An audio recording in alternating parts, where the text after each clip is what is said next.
Hello Internet. Today we have this RTX A5000 in for repair.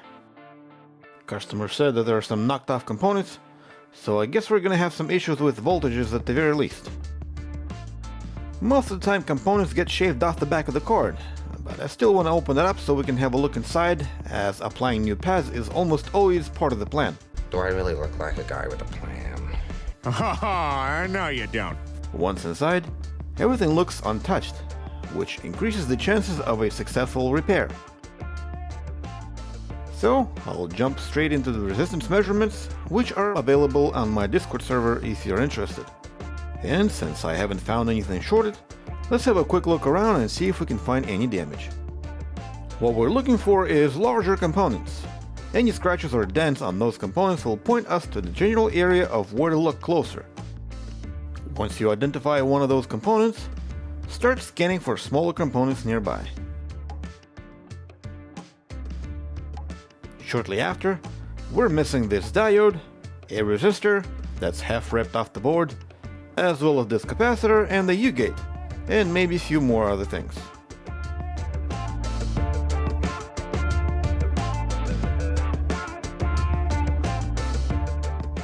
Now let's power the board and see what it does.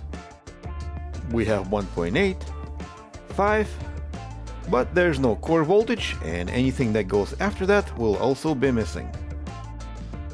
Let's go back to the U-gate and confirm that it is indeed a U-gate by probing this pad here, which should be ground. This pin here should be VCC. We have input 1 and input 2 showing the same voltage, but as you would expect, there's nothing on the output because the U-gate is simply not there to provide us with the output voltage. So let's solder a new U-gate on the board as well as other missing components and see if that helps.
While looking at it with the thermal camera, suggests that all voltages have been restored. But upon closer inspection with an oscilloscope, not all signals are present. Two phases have no pulses on them, so maybe I missed something? But once I powered the board by the PC, those signals came up, suggesting that some sort of a power saving configuration was preventing them from booting up from the power supply. And obviously the card has posted, so we can have a look at the data of the power monitoring ICs to verify that the power monitoring chips are working correctly. And everything is looking good. Few thermal pads later, and we have a seemingly working A5000, so let's power it on and run some tests. As you can see, what was once seemingly working GPU is now acting strange, limiting its power to under 50%, and the clock is stuck at 210 MHz. My best guess at this point is that we're missing something, so let's go back and do some digging. I didn't find anything suspicious, so I decided to replace the power monitoring chip and hope that it would resolve the clock problem. And after doing that, running the card in the X1 riser does appear to be working. But after assembling everything back, it may have ran okay for a while but started to give all sorts of weird readings. Slowly, after a while, clock started to drop and eventually made its way all the way down to 210 MHz as we've seen before. And then I noticed that the board runs significantly hotter on this side. With the help of a thermal camera, we can see that something is clearly wrong. Most likely a half-dead driver MOSFET, so let's take this thing apart and have a closer look. It does look like one of the driver MOSFETs work harder than it should be. So while the signal looks normal, I decided to replace it anyway and see what it does.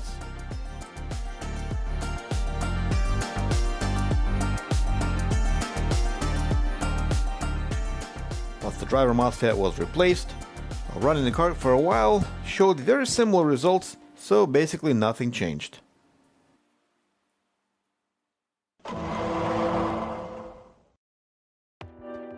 Next day, I started checking for signals directly at the controller itself. This is what the first phase looks like. Second, third, and fourth phase all look different. So it looks like the problem is originating at the controller. So let's go and replace the controller and see what changes. After the controller was replaced, we now have a new symptom. 3 phases on the left are overheating. The reason for that may be a missing resistor here. This resistor is measuring several driver MOSFETs at their outputs, and since the resistor is not there, everything goes haywire.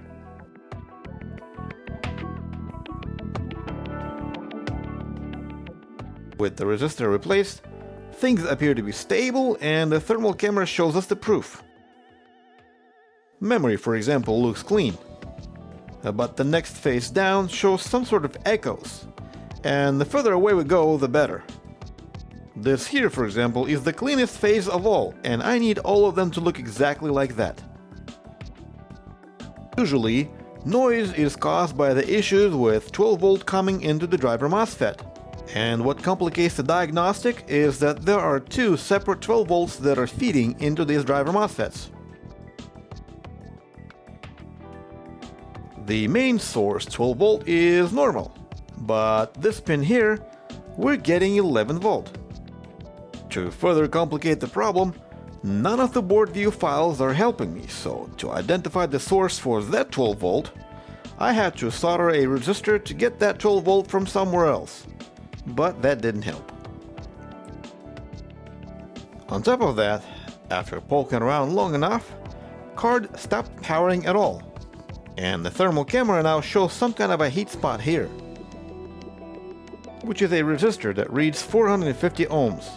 Third pin on this driver MOSFET is reading 0 ohms, while the other driver MOSFET does not.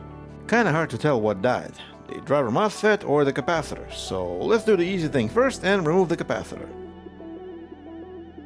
Removing the capacitor did not help. The VCC pin is still short, which means the problem is the driver MOSFET itself. So let's replace that and see if it helps. Basically what happened here was that this driver MOSFET was pulling 5 volt down to the ground, effectively shutting down everything on the board. And with that driver MOSFET replaced, magically all signals are now looking clean, and as you can see, that solves the last piece of our puzzle. Thank you for watching. Hopefully this was entertaining to watch, and if it was, please consider commenting in the comment section below, hitting the like button, and subscribing for more repairs if you're into that kind of stuff. Goodbye.